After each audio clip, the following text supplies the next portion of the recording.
Bom galera, salve! Hoje eu vou falar um pouquinho do espectro de luz, né? E quais são as melhores fontes dela que a gente tem. Comparar um pouquinho o espectro e falar um pouco qual que é a importância disso e da intensidade de cada uma delas para estar melhorando aí o seu cultivo. Hoje em dia a gente tem uma grande diversidade de iluminação disponível no mercado. Muita luz é de qualidade, mas ainda tem muita dúvida entre os cultivadores do que a gente leva em conta na hora de escolher e comprar. Quem está começando agora acaba sendo difícil entender um monte de termo como lux, par, os tipos de medição do espectro e o que isso influencia para o crescimento.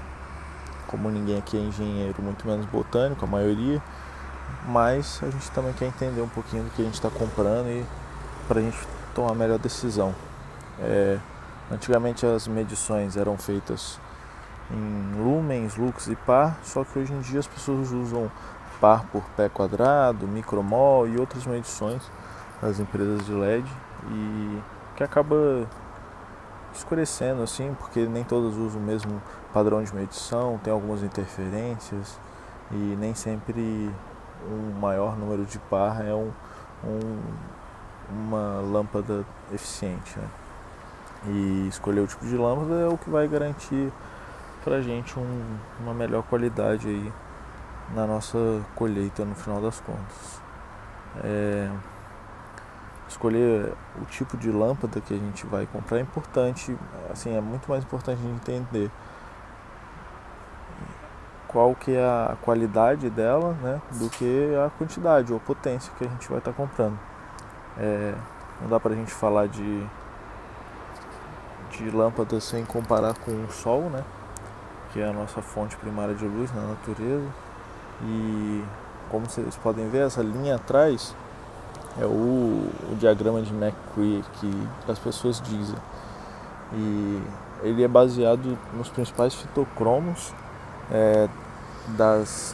que as plantas, os fitocromos são enzimas que as plantas usam para adquirir energia da luz, né, e transformar isso em biomassa no final das contas, realizar a fotossíntese de fato. E o sol, ele, como vocês podem ver aqui no espectro, é onde a gente vai ter todas as faixas de luz, desde o UV, que é o início aqui, mais para a esquerda, até as faixas do infravermelho que estão no final do espectro. E essa é a nossa base de espectro completo, de full spectrum, né, que as pessoas falam.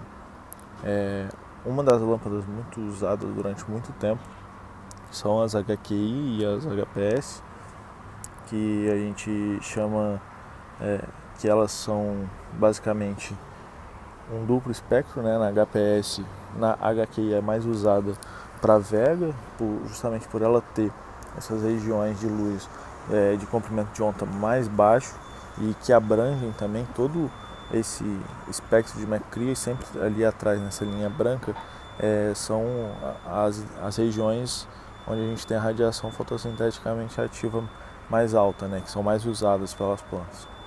E a gente pode ver que essas lâmpadas elas são deficientes, sim, se a gente for parar para pensar em proporção e quantidade de cada tipo de luz.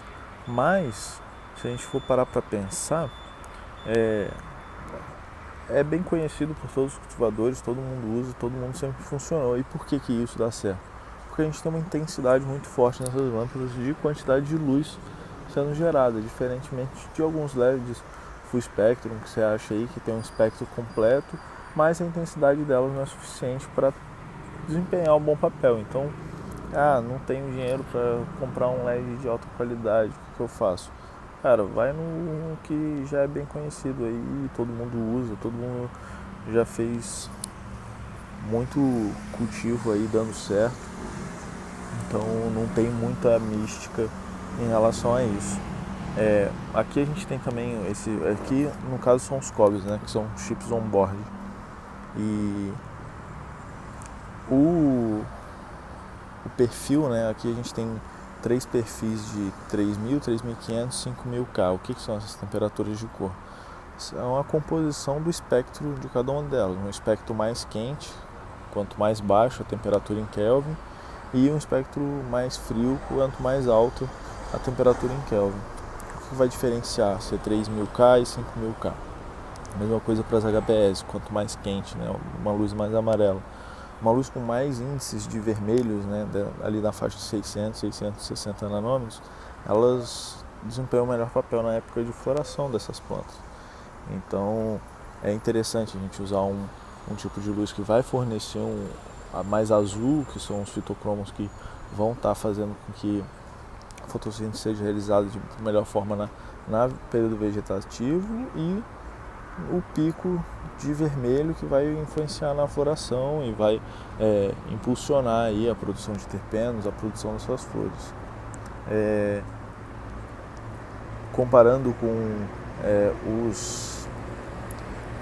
essa mistura de espectros, elas podem servir para o período inteiro. As pessoas acabam usando muito o espectro de 3500K para ambas as fases, tanto o vegetativo quanto a floração. E esses 3 espectros eles abrangem bem aquele diagrama de McCree lá que mostra para a gente realmente as faixas mais usadas. Esses tipos de chip on-board, a qualidade deles, além do espectro, obviamente, ela está envolvida com justamente com a intensidade que eles conseguem empregar em cada chip desse individual. Ele tem uma potência de luz muito alta, uma eficiência luminosa muito alta, 200 lumens por watt, se for pegar alguns que a gente tem por aí, 180, e o Citizen, por exemplo, chegam a 120, 100 lumens por watt, o que é muita coisa comparado com alguns outros tipos de luz.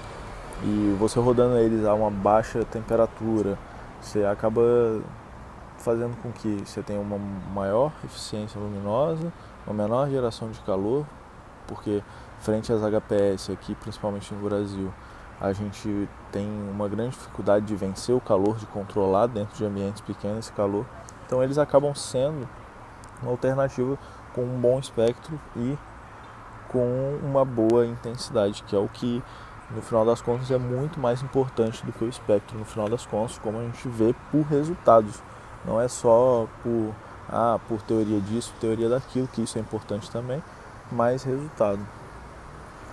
E aqui só mostrando, comparando um LED de 3500K com uma HPS, né? A HPS é esse espectro e a 3500K é aquela curva ali atrás, e só a linha. A gente vê que tem uma diferença absurda na quantidade de azul, que praticamente a HPS só emite luz amarela e vermelha, mas ainda assim ela é muito eficiente. Vários growers por aí têm resultados ótimos com isso. E o que eu queria um ponto que eu queria chegar aqui, na minha opinião hoje, é a melhor tecnologia, que são as Quantum Boards. As Quantum Boards elas acabam tendo a mesma tecnologia, é uma tecnologia parecida com a dos COBs, mas acaba que elas são pequenos COBs distribuídos, então faz com que a dissipação de calor seja mais difundida, e com isso você tem uma maior eficiência luminosa, mas sem perder também a intensidade, porque muitos desses chips acabam, desses de não qualidade, que não são desenvolvidos para esse tipo de aplicação, acabam sendo muito pouco intensos. As novas placas elas estão vindo com complemento de UV e de infravermelho, o que acaba aprimorando ainda mais esse espectro, e com o principal, que é a intensidade, para poder fazer a energia ser convertida. A luz vai estar chegando no topo, a luz vai estar sendo convertida, ela vai ter penetração, ela vai ter intensidade. Bom, era isso que eu tinha para falar basicamente, e no próximo vídeo eu vou estar fazendo aí para vocês um painelzinho com esses LEDs de 10 watts aí que muita gente está vendendo. Um painel simples, ele não é a melhor tecnologia, mas ele quebra um galho. E